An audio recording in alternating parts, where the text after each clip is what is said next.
AITAH for pointing out my cousin's hypocrisy during Thanksgiving.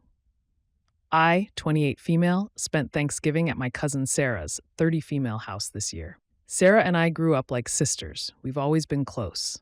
But in the last few years, our relationship has been strained by politics, and Trump's win has only made it worse. I voted against him because of his stance on women's rights, health care, and abortion access. Sarah, however, voted for him, saying she wants to protect innocent life. At dinner, the conversation inevitably veered toward politics. I tried to stay quiet, but Sarah, emboldened by the wine, launched into how Trump's pro-life policies are long overdue. She argued that women should just take responsibility for their actions and not treat abortion as a get-out-of-jail-free card. She went on about how it's immoral to terminate a pregnancy and that everyone should have to live with the consequences of their choices. Her comments hit me like a slap to the face. A decade ago, Sarah had confided in me when she had an abortion during college. She'd gotten pregnant after a brief relationship and told me she wasn't ready to be a mom. She said she wanted to finish her degree and build a stable life before even thinking about children. At the time, I was her rock, helping her through the whole ordeal emotionally and even driving her to the clinic. I sat there, fuming, until I couldn't hold it in anymore. "So, you think women shouldn't have access to the same choice you had?" I asked, trying to keep my voice calm. The room went silent, and Sarah froze. She stammered for a moment before saying her situation was completely different because she had her reasons, unlike people abusing the system. That's when I lost it. Do you even hear yourself?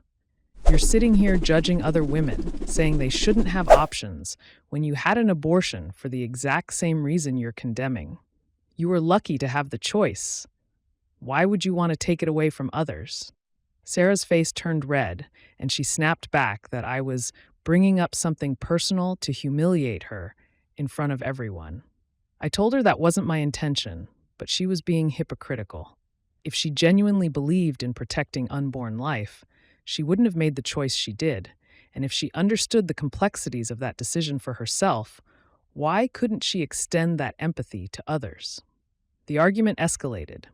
She accused me of not respecting her beliefs and trying to shame her. I countered that she was shaming other women by supporting policies that limit their reproductive rights. The tension in the room was unbearable. And before dessert was even served, Sarah asked me to leave. Now, Sarah's side of the family is furious, saying I ruined Thanksgiving and should have let it go for the sake of keeping the peace. My parents are also upset with me, saying I should have picked a better time to discuss it. But I can't shake the feeling that Sarah's hypocrisy needed to be addressed. She benefited from reproductive rights and now wants to deny them to others. It just doesn't sit right with me. So, am I the asshole for calling out my cousin's hypocrisy about abortion at Thanksgiving? Am I the asshole for refusing to go on a family trip unless they disinvite my nephew's friend? I, 43 male, am really close to my family, consisting of my siblings, their spouses, their kids, and my parents. Every year we go on a vacation this time of year for 2 weeks and come back right before Christmas. We are supposed to leave a week from today. I am the divorced, single sole parent to my daughter, 15 Heath. She jokingly calls herself a nerd. She's weird. She's quirky. She likes anime and video games and Star Wars, the whole stereotypical nerd thing.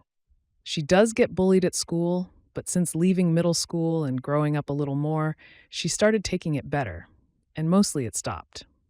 This one boy, who I will call Jeff, 16 male, presumably, and is coincidentally my nephew's, who is also sort of an best friend, is an absolute nightmare. I've talked to the school, we've had meetings with his parents. She's switched around classes extensively, but he still goes out of his way to pick on Emily. She has told me herself that she can deal with name-calling, but it doesn't stop there. He pulls her hair, rips her clothes, destroys her things, like this kid is a full-fledged nightmare.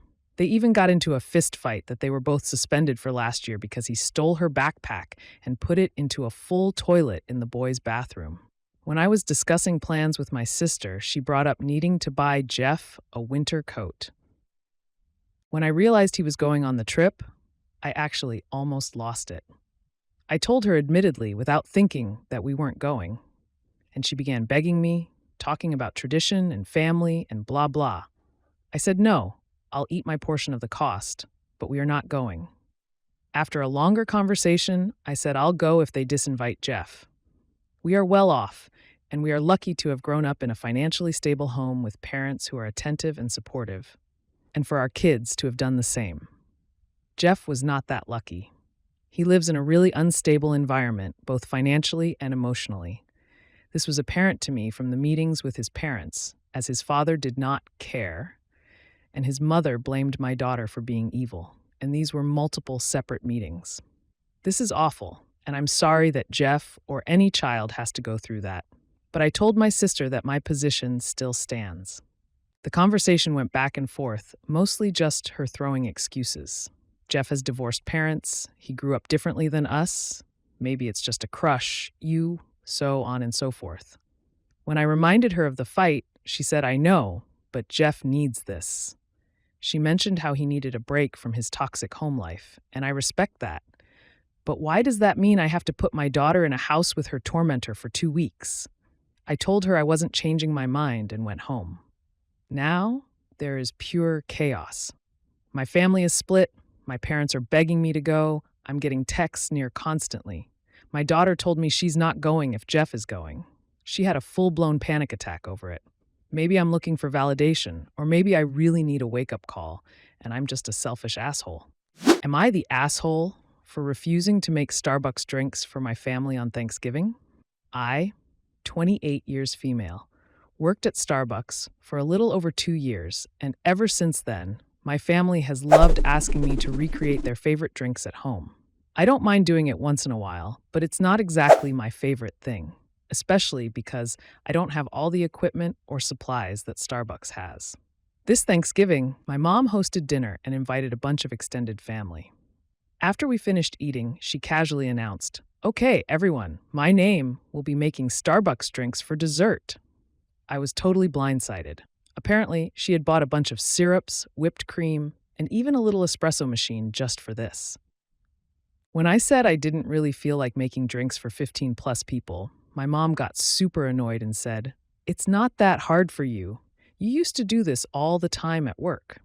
A few of my cousins started chiming in too, saying it would be fun and that they'd help. But I didn't come to Thanksgiving to play barista for the whole family, so I stood my ground. Now my mom is upset, saying I embarrassed her after she went out of her way to buy all the supplies. Some of my family thinks I was being selfish and that it wouldn't have taken that long, but I just wanted to enjoy the holiday, not work for it.